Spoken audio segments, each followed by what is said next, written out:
Em, este sutta que vamos a leer hoy, que tiene que ver con el karma, es un sutta que tiene que ver con todo esto que estuvimos hablando de Fabio, con lo que pasó y bueno, con la vida en general. En realidad, también está muy relacionado con las 5 recolecciones que solemos leer en los retiros, ¿sí?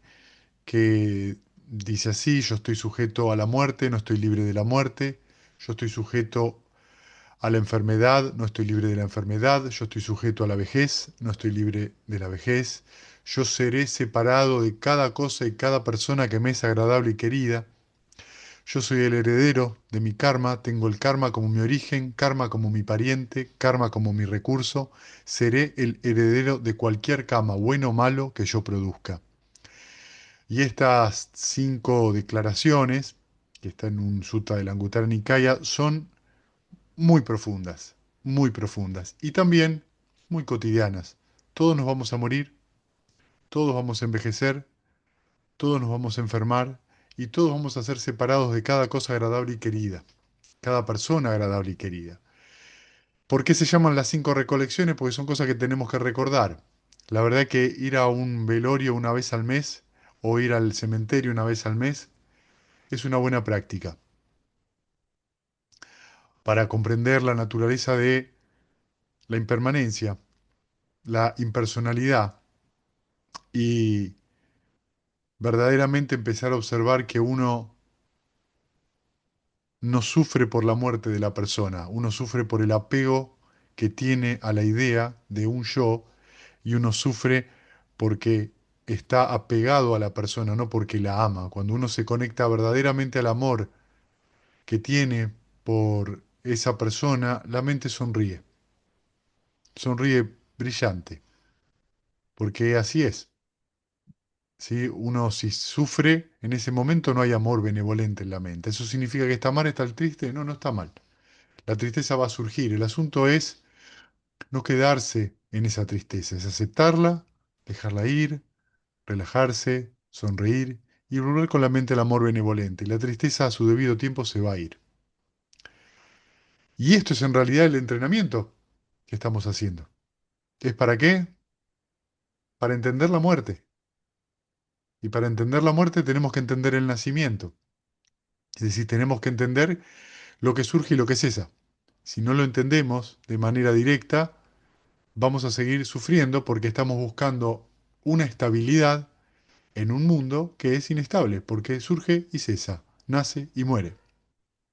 Y mientras nosotros sigamos pensando o fantaseando con otro tipo de deseo de existencia permanente o que sea mejor en el futuro, lo que fuera, vamos a sufrir.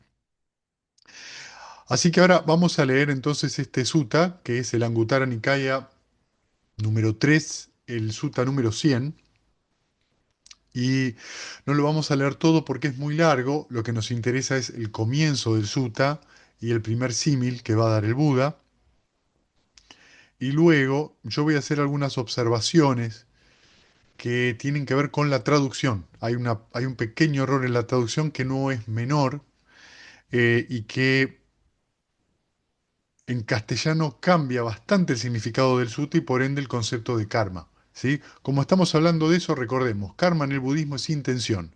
¿Está bien? Esto es muy importante que lo tengamos claro. Es decir, toda acción intencionada trae karma, trae fruto. Es una acción intencionada que va a traer fruto. Y de esto se trata el sutta, ¿sí? Eso significa que si yo no tengo intención, eso no genera karma. ¿Está bien? El karma es un tema muy complejo. Tan complejo que hay otro sutta donde el Buda habla de 8 tipos, creo que está en el Anguttara Nikaya, son 8 tipos de eventos que suceden en la vida, y de esos 8 hay uno solo que tiene que ver con el karma, ¿sí? Es decir, que nuestra experiencia presente se puede deber, lo que vivimos en la mente es el karma, pero lo que vivimos en completo no siempre es el karma. Por ejemplo, el clima no pertenece al karma. Ciertas enfermedades que tenemos no pertenecen al karma. Eh, a veces accidentes que ocurren, es decir, que uno no presta atención, otra persona no presta atención y, por ejemplo, chocan, eso no tiene que ver con el karma porque no está la intención de que eso ocurra. Entonces, hay varios aspectos que no tienen que ver con el karma y dentro del budismo y que en otras tradiciones se considera que todo es karma. Entonces, esto es importante, ¿sí? Muy importante, porque de hecho es lo que hablábamos un poco ayer.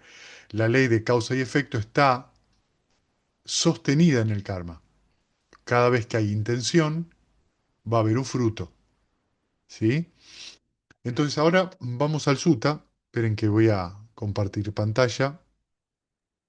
¿Te puedo hacer una pregunta antes? Esto ¿Cómo de que no? decís, Sí, esto que si vas distraído y chocas, que no es, sí, no es karma, sí. pero ahí se produce algo, un karma posterior si se lastima a una de las personas, No, porque tu intención no es lastimarlas. ya queda Ahora, ahí. ¿qué pasa? Ahora, uno choca y cuando choca tiene una vivencia negativa, dolorosa. ¿Qué hago ahí? ¿Qué hace la mente ahí, en ese momento? Si queda apegada a esa sensación de aversión, de rechazo, y actúa sobre eso, si ese rechazo, esa aversión, ese enojo, ese miedo, eso sí va a generar karma. No el choque en sí, sino la reacción en la mente. Pero si uno rápidamente suelta eso y la mente vuelve a meta y dispone con esa mente a resolver la situación, el karma es diferente. Genial. Gracias, ¿Sí? Fede. Sí. Bien. Entonces, ahora sí voy a compartir, denme un momentito.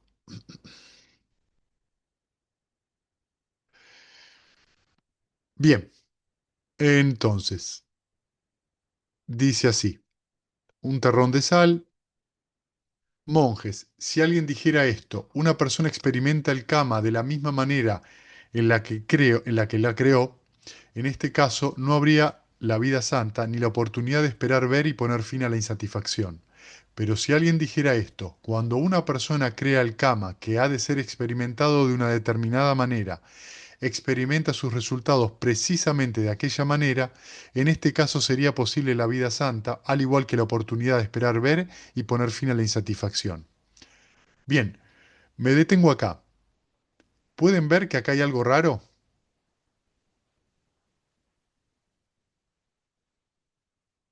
Fíjense, lo leo de vuelta. Si una persona dijera, una persona experimenta el karma de la misma manera en la que la creó, en este caso no habría la vida santa ni la oportunidad de esperar ver y poner fin a la insatisfacción. Pero después dice, cuando una persona crea el karma que ha de ser experimentado de una determinada manera, experimenta sus resultados precisamente de aquella manera, en este caso sería posible la vida santa, al igual que la oportunidad de esperar ver y poner fin a la insatisfacción. ¿No les parece confuso eso? ¿No está diciendo lo mismo de dos maneras distintas? ¿Qué opinan?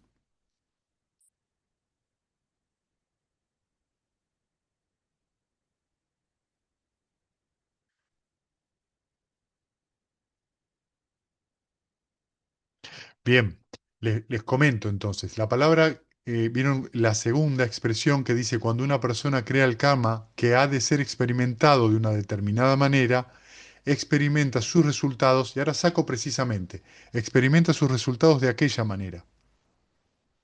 La palabra precisamente es un agregado que está en la traducción española, que no está en las tres traducciones que están en inglés. Entonces veamos por qué estas son las cosas que ocurren en los suttas. Hay pequeñas diferencias que si uno las cambia, todo el concepto cambia. Fíjense, tomo la primera frase que dice, si una persona experimenta el karma de la misma manera en la que la creó, en este caso no habría la vida santa, no existiría la vida santa ni la oportunidad de poder esperar ver y poner fin a la insatisfacción o al sufrimiento, ¿sí? ¿Qué significa esto? Que si una persona experimenta su cama ahora, en el presente, de la misma manera en que la creó, no habría posibilidad de cambiar eso. Si vos estás Ujú. experimentando un karma negativo y lo experimentás de forma negativa, va a dar más karma Más negativo. karma O sea, no se negativo. puede, No se puede cambiar, ¿sí? Esto, es imposible. esto sería una cosa muy interesante porque Esto tiene que ver con otra lectura del karma, ¿sí? Por ejemplo, los jainistas creen que todo lo que vivimos es karma. Entonces, para poder iluminarse o, digamos, poner fin al sufrimiento, hay que experimentar todo el karma que uno vivió. Eso está en contraposición con lo que enseña el Buda. Vos no hace falta que experimentes todo el karma porque el karma es una formación mental, verbal o física, que va a surgir de acuerdo a las condiciones de ese momento. Es decir, que puede surgir o no. Es decir, que hay karma latente, ¿sí? Y depende de las condiciones, eso puede surgir o no. Ahora, fíjense la segunda parte que dice, cuando una persona crea el karma que ha de ser experimentado de una determinada manera, es decir, que ahora estamos, fíjense, en la primera parte, una persona experimenta el karma, ¿sí?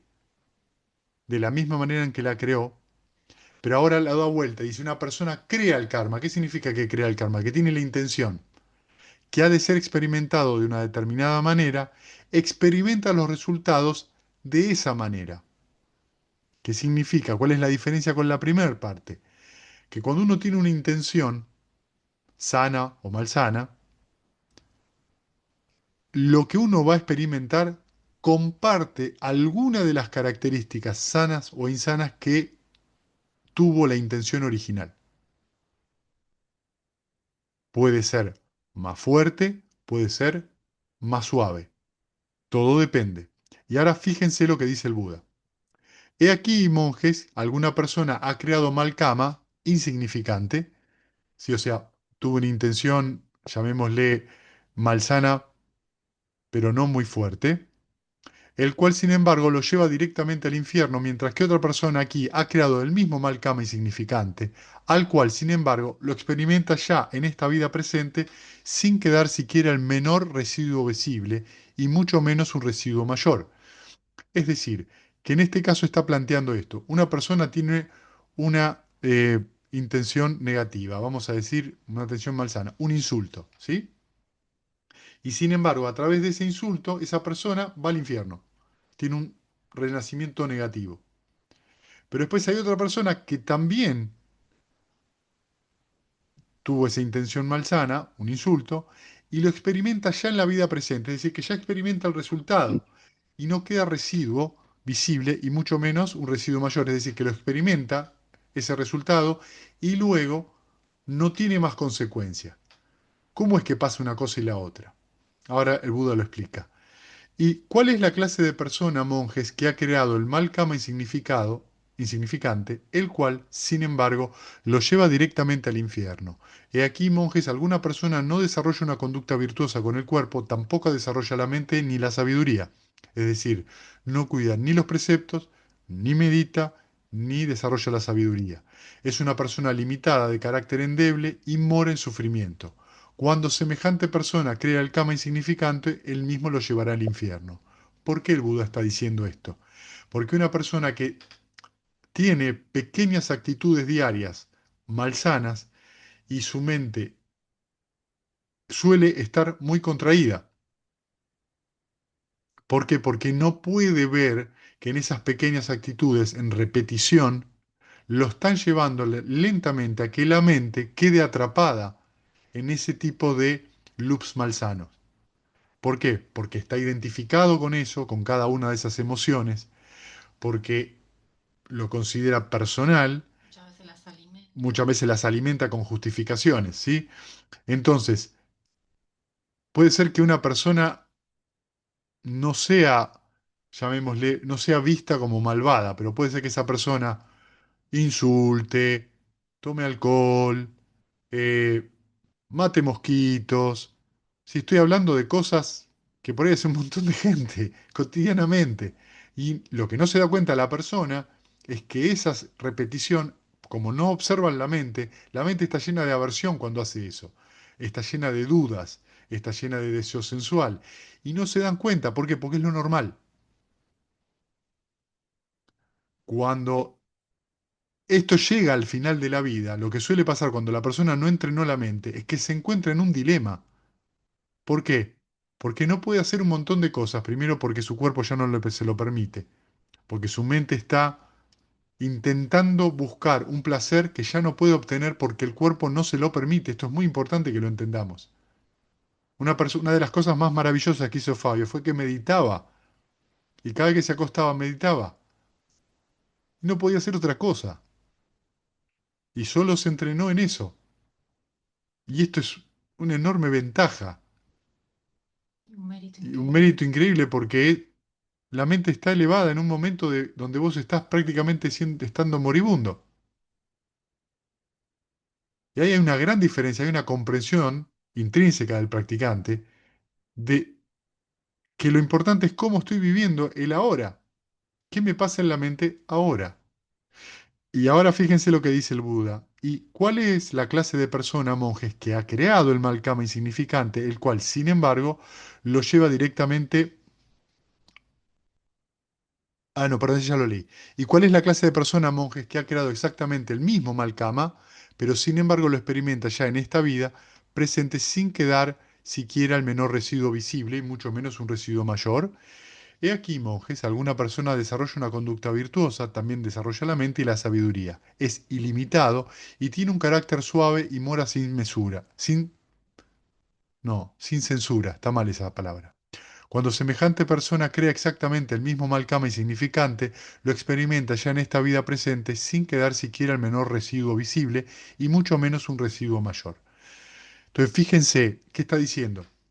Una persona comete una actitud como las que le mencioné antes, insulta, o por ahí mata una mosca, o por ahí toma alcohol, pero cultiva su mente y se empieza a dar cuenta de eso. ¿Qué significa darse cuenta? Empieza a desarrollar atención plena, a recordar que la mente se mueve. Entonces, cuando comete un acto, observa su mente y observa, ¿qué me pasa a mí cuando hago eso? Y nota inmediatamente que se siente mal, nota inmediatamente un estado mental malsano. ¿Qué significa eso? Que se está dando cuenta de que su intención lo llevó inmediatamente a un estado malsano. O sea que la intención nutre el estado mental, que es lo que hablábamos ayer. ¿Sí? Si yo tengo la visión correcta, el primer paso del octuple noble sendero, que es, entre otras cosas, hay causas y efectos de lo que yo hago. Eso me lleva a que mi intención, si yo estoy apoyado en ese primer peldaño, mi intención no puede ser de mala voluntad o cruel, porque sé que eso va a traer fruto. Entonces, cuando empieza a observar eso, se empieza a dar cuenta que como él vive en relación a su conducta, es cómo va a experimentar su propia mente, sus propios estados mentales. Una conducta virtuosa, es decir, que sigue los preceptos, hace que la mente esté más tranquila, sin remordimiento, sin deudas, sin conflictos. Y también al meditar empieza a poder ver que cada uno de esos estados mentales que surgen son impermanentes y condicionados. Y por lo tanto, si son impermanentes y condicionados, no puede haber un yo detrás. No puedo ser yo, es que me doy cuenta que en la mente, momento a momento, debido a ciertas condiciones, surge lo que voy a vivir en ese presente. Cuando digo presente, cuando digo experiencia presente, me refiero a lo que va a suceder en la mente. Y esto lo tiene que poner en perspectiva, es decir, la sabiduría. Darme cuenta de que eso es condicionado. Entonces, cuando esto pasa, fíjense, dice, el carácter es ilimitado y tiene un carácter suave. Y mora sin censura. ¿Qué significa esto? Que su mente está abierta. ¿Por qué? Si la mente fue cultivada en el amor benevolente, entonces esa intención malsana es simplemente una pequeña intención malsana en una mente generosa, en una mente amorosa, compasiva, que justamente suaviza el carácter y puede dejar ir ese obstáculo de una manera muy fácil. Pero cuando yo estoy más apretado en mi mente y no cultivé la meditación ni la conducta y no lo veo desde la perspectiva del Dhamma, siento que no tengo ese espacio. ¿Entienden cuál es la enorme diferencia? O sea, cuando yo sigo el triple entrenamiento y la generosidad, mi mente está abierta. Al estar abierta, Cuando ocurre algo en mi mente que es un obstáculo, lo veo como simplemente algo que surge y que me es muy fácil dejar. Pero cuando eso no sucede, cuando no entreno la mente, cuando me topo con un estado malsano, reacciono, lo justifico, actúa mi tendencia habitual y entonces actúo. Y ahí viene el circuito de regeneración del karma. Se vuelve a generar todo el circuito samsárico de vuelta. Entonces, fíjense ahora el símil que da el Buda. Imaginad, monjes, que un hombre echase un terrón de sal en un diminuto vaso de agua. ¿Qué pensáis? ¿Podría el agua contenida en el pequeño vaso llegar a ser salada y no ser más apta para beber? Sí, venerable señor. ¿Y por qué es así? Por la pequeña cantidad de agua contenida en un diminuto vaso. Venerable señor, un terrón de sal podría ser salada el agua y no hacerla más apta para beber. Pero imaginad, monjes, que un hombre echase un terrón de sal al río Ganges. ¿Qué pensáis? ¿Podría el agua contenida en el río Ganges llegar a ser salada y no ser más apta para beber? No, venerable señor. ¿Y por qué es así? Por la gran masa de agua contenida en el río Ganges. Venerable señor, un terrón de sal no podría hacer salada el agua ni hacerla no apta para beber. De la misma manera, monjes, un insignificante malcama lleva a una persona directamente al infierno, mientras que a otra persona ese mismo insignificante cama lo lleva a experimentarlo ya en esta presente vida, sin quedar siquiera menor residuo visible y mucho menos uno mayor. ¿Sí? Entonces, después empieza el Buda a dar otros ejemplos, que todos tienen eh,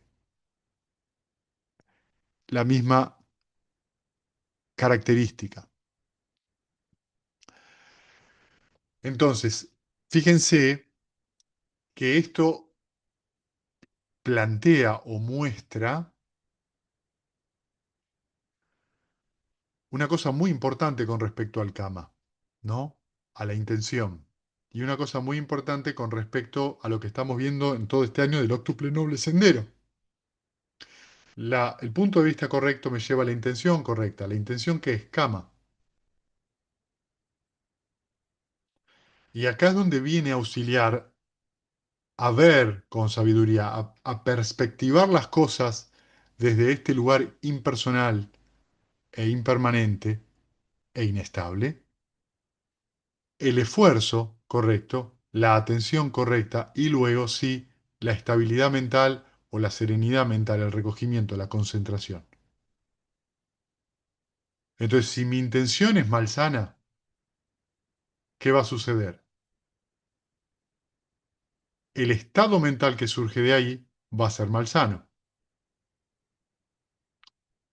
va a compartir características malsanas. Esto también tiene que ver, fíjense si lo relacionamos con el origen dependiente. El primer eslabón es la ignorancia. ¿Qué es la ignorancia? La ignorancia de las cuatro nobles verdades. Si yo ignoro las cuatro nobles verdades, en mi mente hay una presunción de un yo. Yo soy. Esto es mío, esto es mi ser. ¿Cuál es el segundo? Debido a que hay ignorancia, ¿qué surgen? Sankaras, las formaciones mentales, también llamadas formaciones volitivas. ¿Qué es una formación volitiva? El karma. Porque hay una intención ahí. Y esa intención está enraizada en la ignorancia y en la avidez. ¿Cuál es el tercero? Viñana. Viñana es la conciencia, pero también Viñana es nuestro estado mental.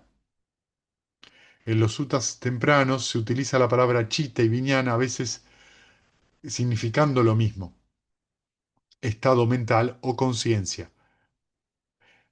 Cuando se lo utiliza con el perfil de Viñana es el proceso mental, el quinto de los agregados, que reconoce qué es lo que estoy viviendo. Y cuando se lo ve como chita, es el estado mental que yo tengo momentáneo, que está alimentado por esa intención previa. Sea esta sana o no sana. Pero hay una tercera, que no es ni sana ni no sana. ¿Cuál es esa? Cuando ustedes se relajan en el medio de las seis R's. Entonces ustedes están en una situación cotidiana o meditando, están con su mente en el amor benevolente y surge algo en su mente, cualquier obstáculo. Lo reconocen, ¿qué significa? Que cuando lo reconocen, que se acordaron, recordaron que la mente se movió. ¿Qué significa? Apareció Sati, ¿ven? O sea, primero aparece Sati, primero aparece la atención. Y si aparece la atención, también aparece la conciencia. Soy consciente de que me distraje, de que estoy pensando en otra cosa, no estoy con el objeto de meditación. Entonces, cuando uno reconoce, ya está recordando. Ni bien lo recuerdo, no alcanza, porque el estado mental malsano ya está instalado, sea este suave o fuerte. Lo suelto, ¿qué hago? No lo alimento más con mi atención, lo dejo ir. Porque fíjense que se da este proceso. Ah, presté atención y reconocí que estoy distraído. Ya significa que estoy atento a que ese pensamiento, esa distracción, no es mi objeto de meditación. Sin embargo, eso solo no alcanza, porque el estado mental, aunque yo lo reconozca, sigue siendo malsano. ¿Qué nos viene a auxiliar? El recto esfuerzo. ¿Qué te dice? Deja ir, soltalo. No lo sigas alimentando, porque yo puedo prestar atención y seguir pensando en eso, seguir prestando atención y se produce el papancha. Entonces lo suelto. Cuando yo lo suelto, hay un leve alivio, a veces es mínimo. Y lo que sigue es relajar. Relajar, la tercera R de las 6 R's, ¿qué es? Cuando yo relajo, suelto toda la energía o cierta cantidad de la energía remanente de ese estado mental. La suelto en el cuerpo, en la cabeza física y en la mente. Y siento un alivio. Algunos lo sienten muy suave, otros moderado. Y también les puedo decir que se puede llegar a sentir con una sensación de profunda libertad cuando uno suelta ciertos apegos porque ciertos karmas tienen una enorme energía en uno. Y cuando uno los deja, siente que se liberó de algo. Esa relajación es Niroda, la tercer noble verdad. En la primera R reconozco que estoy sufriendo, la primera noble verdad. En la segunda R lo suelto. En la tercera reconozco que hay una avidez y aparece la segunda noble verdad. Y entonces aplico la tercera, me relajo. Cuando me relajo, entonces la mente no genera karma. Por eso hay alivio. En ese momento, la mente momentáneamente está quieta, está luminosa y no genera karma. Pueden ser centésimas de segundo, ¿eh? Pero eso para el proceso de la conciencia son un montón de pulsos de conciencia donde el karma no es ni positivo ni negativo.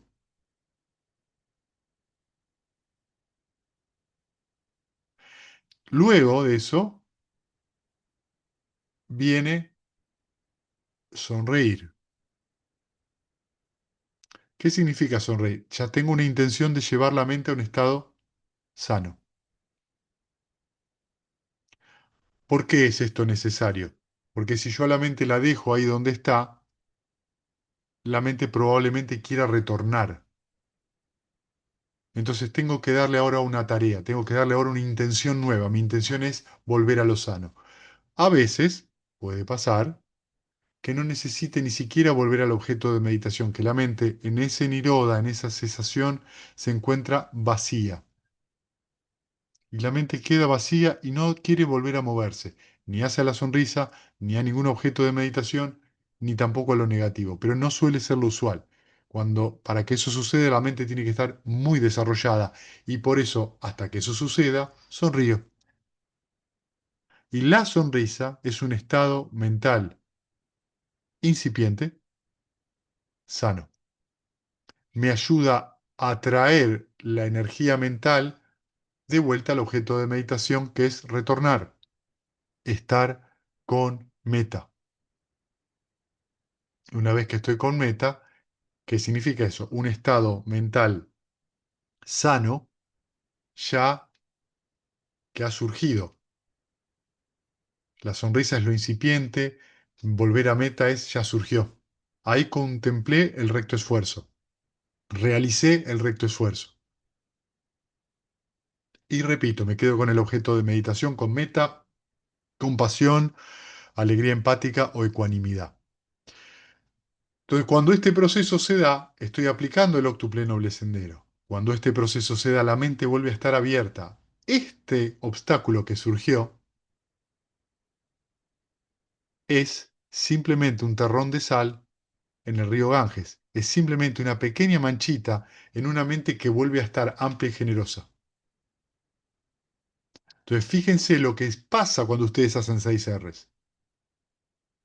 Fíjense el mundo de cosas que suceden en la mente. Uno dice, sí, hago 6 Rs y ya está. No, no, ya está, no. Está pasando toda esta ingeniería que les estoy mostrando, que no siempre es fácil de ver y mucho menos de entender, pero está sucediendo eso. Eso es lo que ustedes hacen cuando hacen 6 Rs.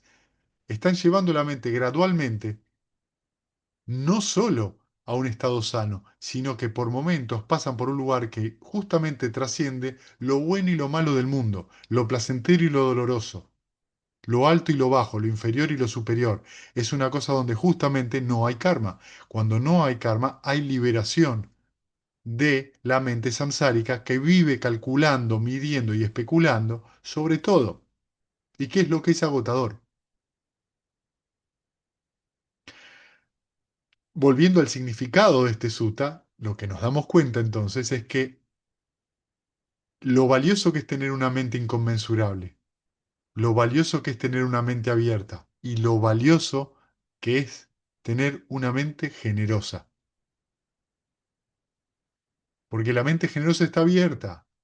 Entonces no importa si mi opinión no es, especialmente si yo, agarrado a mi opinión, sufro. Cuando ustedes se sienten que les duele la cabeza o se sienten muy contrariados, eso es porque ustedes acaban de tirar un terrón de sal en un dedal y se lo están tomando. Es asqueroso. Y sí, es así, porque la mente está apretada y está llena de malevolencia en ese momento. Aunque tengan razón, ¿eh? Se puede hacer, se puede actuar desde otro lugar con una mente completamente diferente. Entonces, por eso el Buda en el Sutta dice que la persona de mente amplia vive la consecuencia y la suelta inmediatamente. Entonces la vive, pará, yo tuve una mala intención, dije algo que fuera de momento, algo que no está bien, y enseguida lo noto. Y como enseguida lo noto, lo puedo soltar, dejar ir, y eso entonces no se sigue retroalimentando y no ocurre, como dice el Sutta, que después uno tiene un renacimiento desafortunado. Inclusive ese soltar me puede llevar a otro tipo de acción como pedir Claro, disculpas bueno, o y retractarme o de no todo, sé. ¿sí? Bueno, muy bien. ¿Tienen preguntas? Este es el momento.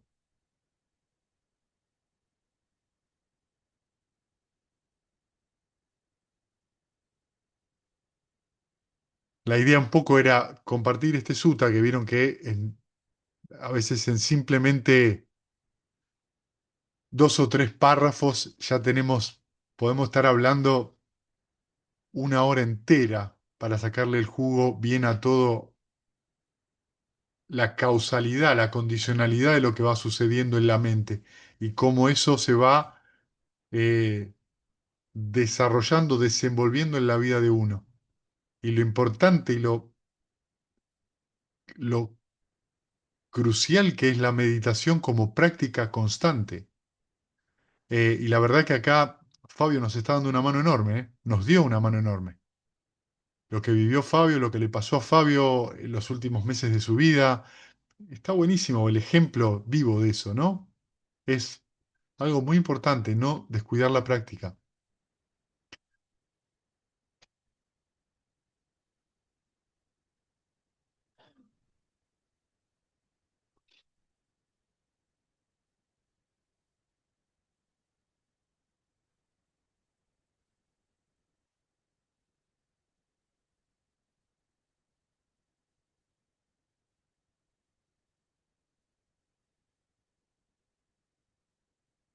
Bien, tienen perfecto. Lo tienen todo claro. Ya entendieron todo el karma. Me alegro. Buenísimo. Bien, muy bien. Levanto. Sí, dale, Ismael. Hola, ¿qué tal? Bueno, no sé si es sobre no es sobre el sutta, pero sí sobre el tema de las traducciones. Eh, por ahí estaría interesante que nos pasen las traducciones antes, porque yo estoy buscando traducciones y a veces es mejor pasarle un traductor de Google a una traducción en inglés de algún monje o algo por el estilo. Sí, Pero respecto de eso de cómo hacerlo, lo vas a ver vos mejor que yo seguramente, pero respecto de las traducciones de los sutras, ¿cómo sugerirías que nos manejemos respecto de eso, no? bueno, buena pregunta. Miren, yo les paso el SUTA en la semana, que a veces, por ejemplo, el SUTA de la semana que viene estoy entre dos SUTAs, uno que sugirió Santi, que podríamos hacerlo, y otro sobre la generosidad, que hace mucho que no hablamos sobre eso, y dejamos el de Santi para dentro de otro domingo más. Eh, en general, yo lo que les puedo pasar es la versión en castellano y también les puedo pasar, en general hay dos o a veces tres versiones en inglés de ese sutta, muchas veces con ligeras diferencias y muchas veces con grandes diferencias. Si a veces son simplemente cambios en las palabras y a veces tienen una traducción o una interpretación distinta. Cuando digo distinta, digo que es diferente, no tanto a veces el significado, pero yo creo que esto tiene mucho que ver con la perspectiva desde la cual uno lee un sutta, ¿sí? Yo creo que cuando uno lee un sutta, tiene que ponerse enfrente, si vas a leer un sutta, estás delante tuyo, tenés un manual de instrucciones. Un sutta es un manual de instrucciones que te dice exactamente qué tenés que hacer.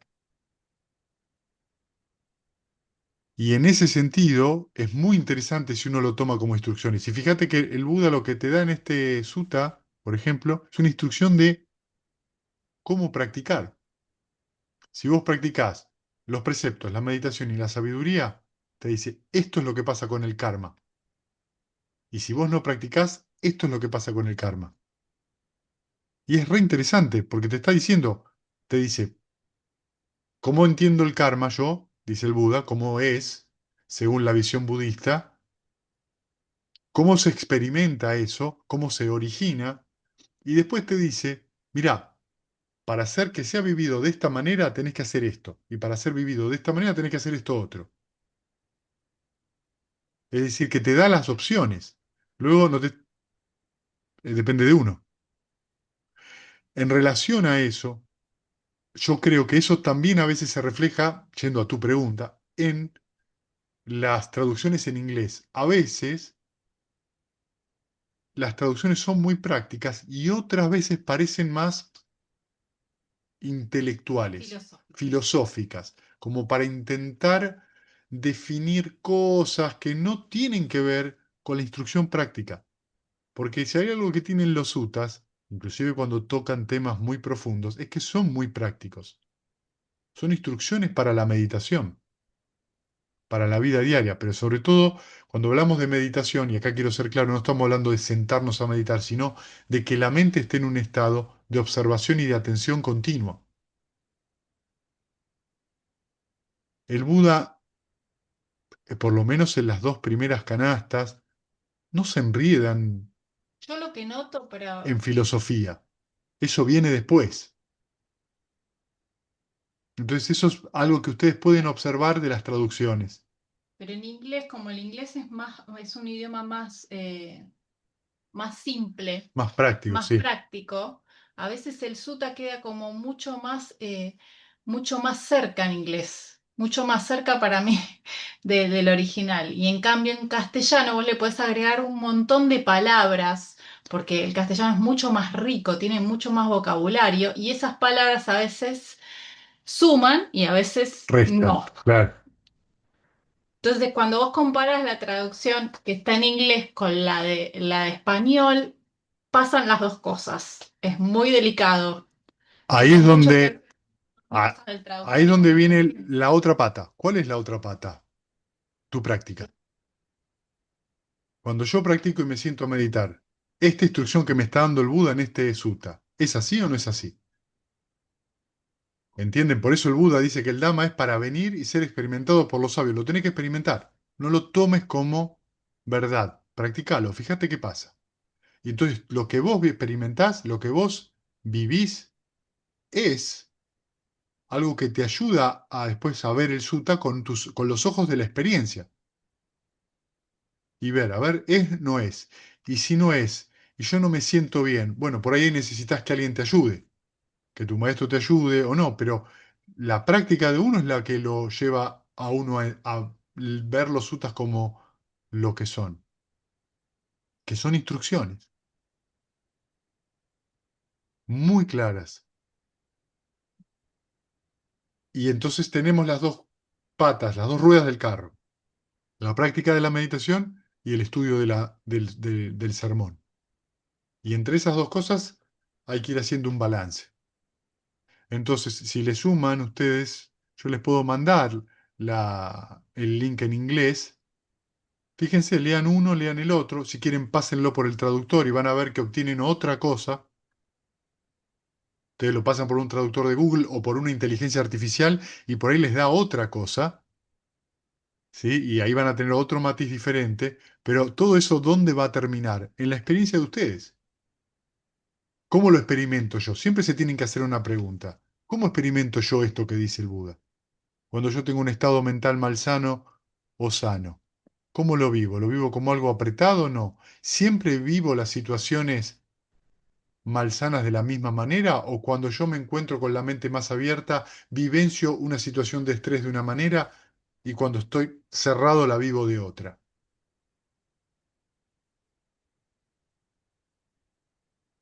Y eso lo tienen que pasar por su práctica, siempre. El tamiz de la práctica es muy importante, su propia experiencia. Entiendo que no debe ser una cosa personal, creo que todos vivimos que salimos de una charla o de una meditación donde trabajamos bien, la mente está más estable, más abierta, como vos decís, y pueden pasar distintos estímulos que casi no hacen mella. En cambio, a veces si uno está al revés, estoy con que mi mente se fuera para con cualquier obstáculo o con varios obstáculos, pasa alguna cosa un poco seria y me lanzó tres tatamis para allá, ¿no? Sí. Absolutamente, es así, pero por eso es tan importante acordarse, recordarlo.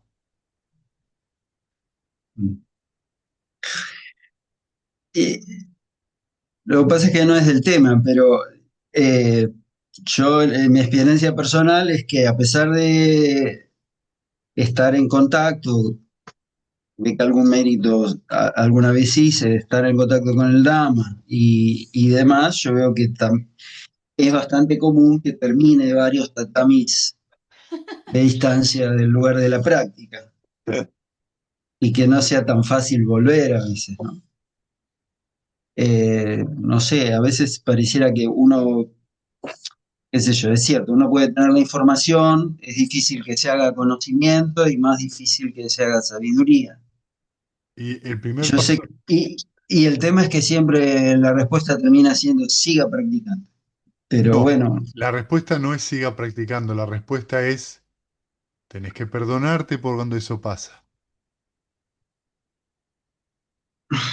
Tenés que perdonarte cuando eso pasa. Si vos cuando eso pasa no te lo perdonás, va a seguir pasando con mucha fuerza porque está tomado de manera personal. Estás tirando el terrón de Estás sal tirando el terrón de en un sal vaso de agua. en el dedal. Entonces, si cuando vos te encontrás tres tatamis allá, te ese reís es de el la... dedal de sal. Ese es el dedal de sal, pero si te reís de la situación y decís, mirá, Porque de verdad uno dice, uy, otra vez hice lo mismo, pero se lo toma en serio en vez de reírse, decir, mirá lo que hace la mente, mirá qué loca está la mente en este instante. Si uno se lo toma a risa, si uno se lo toma con humor, y con ese humor, que incluye la sonrisa, hace las 6 R's, te vas a dar cuenta de que en ese mismo momento los 3 tatamis desaparecieron y ya estás de vuelta con la mente en otro lugar. Literal se vuelve el Y el río dedal se Ganges. vuelve el río Ganges, se vuelve el océano. Pero si no te perdonas eso y si vos en ese momento te criticás, te lo tomás personal, empezás a alimentar y yo siempre hago lo mismo, el dedal se hace cada vez más chiquito y la sal cada vez mayor y terminamos en el río, en el mar muerto, flotando por la sal que tiene. Y hay esa es una gran diferencia, por eso la sonrisa y el humor, no importa cuántas veces yo pise la misma piedra, no es siga practicando. Está bien eso, sí, seguí practicando, pero es en ese momento, cuando me pasa eso, ¿me río o lloro? Mm, ¿Me abro o sigo cerrado? Porque vos mismo lo decís, vos me decís, me encuentro 3 tatamis lejos. Ok, significa que vos en algún momento encontraste que estabas a 3 tatamis de distancia. Bien por vos, no importa dónde estás.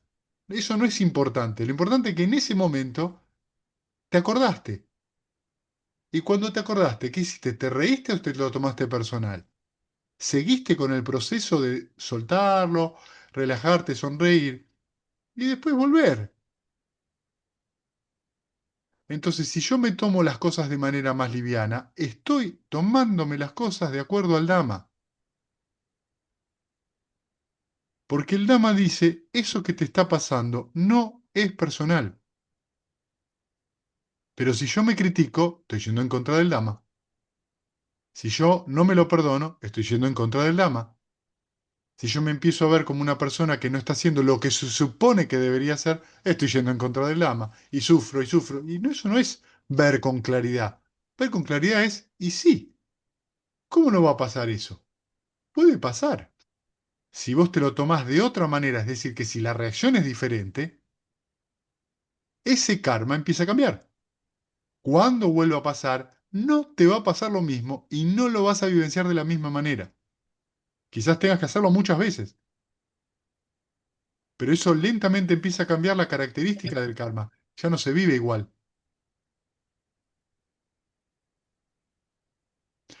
En otras tradiciones budistas utilizan un montón de recursos para eso.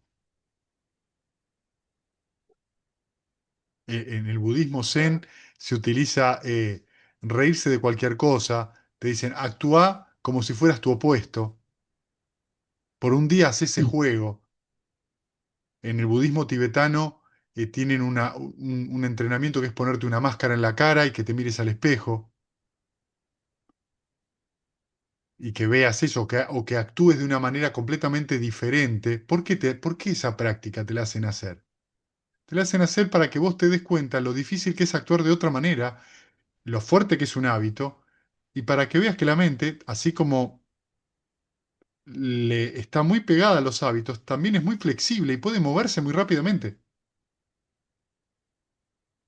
Yo creo que la risa, la sonrisa y la risa, en esos momentos, tomarse el humor es maravilloso. Magia. Hace magia en la mente.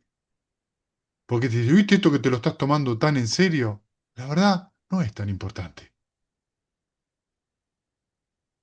Eso que te lo estás tomando tan solemne, no es tan importante. Reíte un poco. Reíte de vos mismo, reíte de que esa mente hace eso. Está bien. ¿Qué hace la mente? Lo que hace cualquier mente cuando está identificada con algo. Escarba, escarba, escarba, escarba. Y nunca encuentra lo que quiere, pero sigue escarbando ante la promesa de que en el siguiente escarba, la siguiente vez que escarbe, me voy a encontrar con el alivio. Y nunca pasa. Miren, cuando hago así con el dedo y escarbo, ¿qué hago? Scroll, scroll, sobre el celular. Y ahora el siguiente videito me va a hacer reír más, me va a hacer reír más. Lo hacemos con internet, las plataformas, Instagram, lo que fuera. La comida. La comida, las parejas. los lugares de vacaciones. Estamos todo el tiempo buscando la novedad. ¿Y por qué buscamos la novedad? Para sentir siempre, eternamente, el primer bocado, el primer sorbo. Porque el primer bocado, el primer sorbo del mate a la mañana es maravilloso. El segundo no. El primer gusto de la tostada con manteca, qué rico. El segundo no tanto. Y volvemos siempre a eso. Entonces la mente proyecta siempre que la siguiente va a ser una novedad. Y nunca es verdad. Entonces, es tan obvia en ese sentido y tan fuerte que la verdad hay que reírse, tomárselo con humor. Entonces vas a ver que eso empieza a cambiar.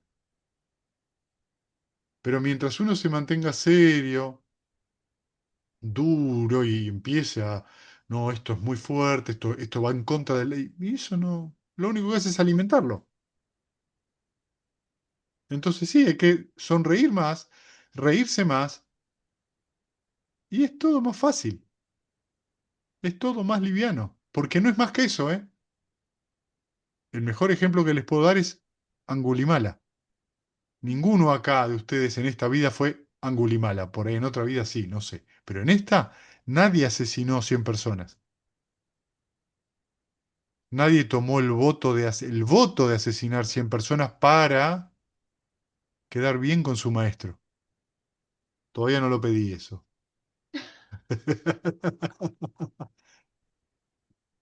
Y cuando se encuentra con el Buda, bueno, todos dicen, bueno, pero era el Buda. Está bien, pero el Buda se encontró con un montón de practicantes que les pasó por al lado, tenían enfrente un Buda y no lo vieron, ¿eh? Algo pasó en la mente de Angulimala y se creen que no tenía remordimiento. Hablamos de asesinar a 100 personas con la intención de asesinarlos, no matarlo por accidente.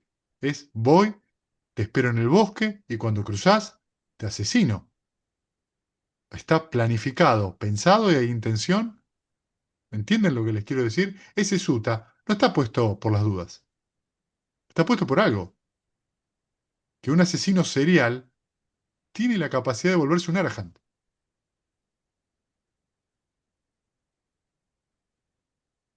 Y la mente hace así. No hay excusa.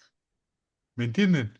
Por eso tengo que estar abierto. Y cuando cometo en el día 10 veces lo mismo, reíte 11. Lo hiciste 10 veces, reíte 11. Volvete a reír. Agarrá, reíte. Hacete cosquillas en las costillas y reíte. Y No reíte, te- porque realmente la mente es demente. Es demente. Tomársela en serio es demente.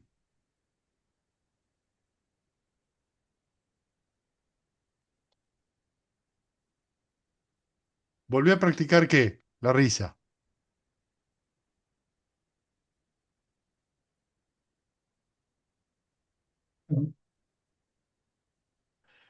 Bueno, gente, vamos a compartir mérito, ¿sí? Em, Perdón, Fer, sí. sea que el, una respuesta más aburrida, más técnica, pero quizás no todos saben buscar en Suta Central, porque yo se lo enseñé la otra vez, por ejemplo, a Sabrina, las traducciones, ¿sí? Y se pueden buscar ahí y están todas, es un poco tedioso darse cuenta dónde están, pero tómense un ratito para investigarlo y lo van a encontrar. Vamos a hacer una cosa. El domingo que viene Lo hacemos, hacemos lo juntos. hacemos juntos todo. Hacemos total son 2 o 3 minutos, ¿sí? Y buscamos el sutta que vamos a leer entre todos y ustedes lo van viendo. Y ahí van a ver cómo después aprenden ustedes a buscarlo. Así les resulta fácil, ¿sí? Bueno, ahora sí, compartimos mérito. Que los que sufren Que los que sean sufren libres de sean libres de sufrimiento, los sufrimiento, los aterrorizados y aterrorizados y reprimidos reprimidos sean sean sometidos se despojen de sometidos todo dolor, de que dolor, todos los seres que encuentren todos los seres alivio, encuentren que alivio, todos los que seres todos los seres compartan este compartan mérito este que hemos mérito que adquirido hemos para el adquirido logro de para el todo logro de tipo de todo tipo de felicidad, felicidad. que los seres que Que los habitan seres que el habitan espacio y el la espacio y tierra, la tierra, Devas y devas Nagas, y nagas de gran poder, compartan este mérito compartan este nuestro mérito y que por nuestro mucho y que por tiempo mucho protejan la tiempo proteja la dispensación del Buda. dispensación de Buda. Sadhu, sadhu. Sadhu, sadhu, sadhu. Bueno, gente, muchas gracias. Gracias. Que empiecen Gracias, con Fede. muchas sonrisas las semanas y muchas risotadas, ¿sí? Nos Gracias. estamos viendo en la semana. Buena Gracias. semana. Chau, Buena chau. semana Fede. para todos. Chau, Maru. Chau, chau. Chau, chau. Chau a todos. Chao a todos. Chao, felicidades.